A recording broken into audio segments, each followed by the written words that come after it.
Scallops are one of those dishes which can hold some good flavour. So what I've decided to do is take some king scallops, which we've got just here. Here we've got the coral, and that is basically the female sexual organ. Now, you've got your male and your female, but when it comes to scallops, they're hermaphrodites. So basically, to breed, they actually they release this sperm, basically, and then an hour, 2 hours later, they release the eggs, and over a period of time, they sort of all get mixed together, and that's how we sort of get more scallops. Here we're going to dust them. I was going to put myself in a bigger hole then.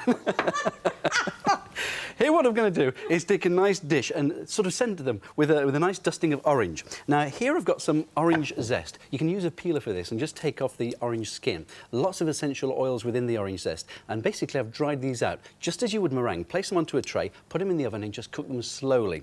Now if you live in a sunny climate, dry them out in the sun works equally as well. Then all you need to do is break them down. Food processor or one of these, little pestle and mortar, until you get this fine dusting.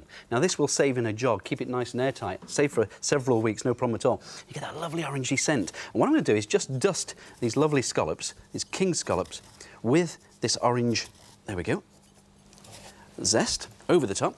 Then I'm going to spice it up a little bit in the form of paprika, lovely colour contrast as well. Sprinkle that over. And then all we need to do is roll them around and place them into a very, very hot pan. These do not take long to cook. You don't want to overcook them. They're going to take about a minute, minute and a half on each side. So plenty of hot, unsalted butter into a hot pan, high heat. A little bit of salt and pepper over the top of the scallops for the last minute. And don't they look just beautiful like that? There we go. Place them into this hot pan and we're going to get the lovely aromas. Now then, with that, I'm going to serve a little minted sauce and some peas. Now I've got some peas just here, I've got some spring onion, a little bit of sugar and some bacon, and another knob of butter, to which I'm going to place into, let's go for that pan there. Little butter, melt that down. I'm going to sweat off the spring onion, very, very gently. And then we're going to add the bacon. Now you can use smoky bacon. The smoked bacon works really well with the scallops and it works really well with peas.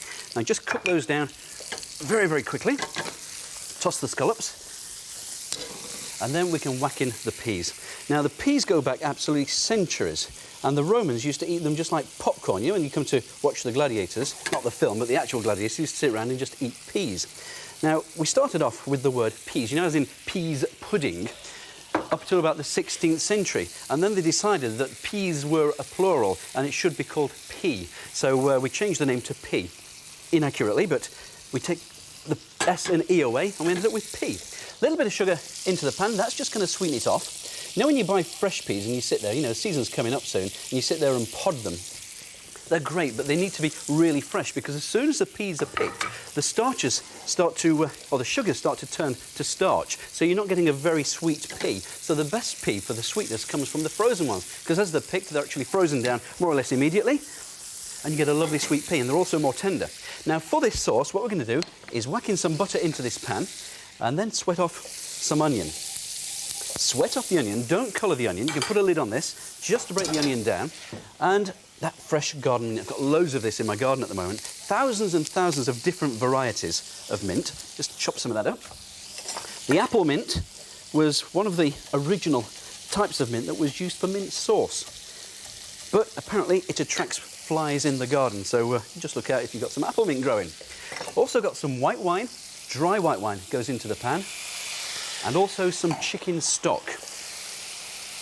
I turn my scallops off, they're cooked. Now what we need to do with this is basically bring it up to the boil and then start to reduce the actual liquid, so the flavours start to concentrate, that white wine, the chicken stock, and the mint starts to come out. You get this lovely aroma, but reduce it. Then as soon as it's reduced by half, then you can take some cream, place the cream in, bring it back up to the simmer, and simmer it until it coats the back of the spoon. That's your consistency that you're actually wanting.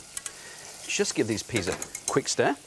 Now the cream here, what I'm going to do is take this sauce and you either put it through a food processor, or if you've got one of these, a handheld blitzer, just blitz it down just to break up the ingredients and also make it nice, light and fluffy. That will do, just a quick blitz. I've got a lovely fishy plate which I'm going to bring over here. The peas, what you need to do is once all the bacon has been cooked, mush them down so they become not so much like a mushy pea, but a crushed pea. That's what you're looking at. So all the ingredients are all nicely broken down and all the flavours work well together. A little bit of black pepper into that pan. You don't need to salt it. Don't forget that the actual bacon might already be salty, so you don't need to increase any salt amount there. Bring this, place this onto a plate, little ring, and just put the peas into the middle of the plate. Quick, simple, and very, very fresh. Lovely summer dish to do. Although scallops themselves are best from cold waters during the winter period. So just keep an eye out for those during the summer months. Press these down. We'll start to get a little bit of pea juice coming through, don't worry about that. And then remove the lid, hopefully it'll hold itself. Then we can take a couple of three of these scallops, place these juicy, succulent, sweet orange dusted scallops right on the top. The aromas that are coming through, pity we didn't have aroma vision. If that one wants to behave itself, and we'll put that back just there. Dust that over with a little bit of that mint sauce and cream. It is really a very simple and very beautiful dish to serve to your friends and your family. Let's have a recipe recap. To make my orange dusted scallops with crushed peas and minted cream, first remove the zest from the orange and place on parchment paper. Then dry in the oven on a low heat until crispy.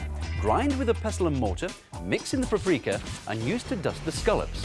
Then you can melt the butter in a pan, season and cook on a high heat for around about 1.5 minutes on each side. For the crushed peas, melt the butter, add the bacon and spring onions and cook for 4 minutes. Then you can add the cooked peas and sugar, season to taste and crush until mushy. To make the minted cream, sweat the onion in the butter, add the chicken stock and white wine, bring to a simmer. Next, add the mint and reduce by half. Then add the cream and simmer for a further 3 minutes. Finally, blitz until fluffy and season with salt and pepper. To serve, pile the pea puree in the centre of a plate, top with the scallops and drizzle over the mint cream. Garnish with crispy bacon, deep fried celery leaves and a sprig of fresh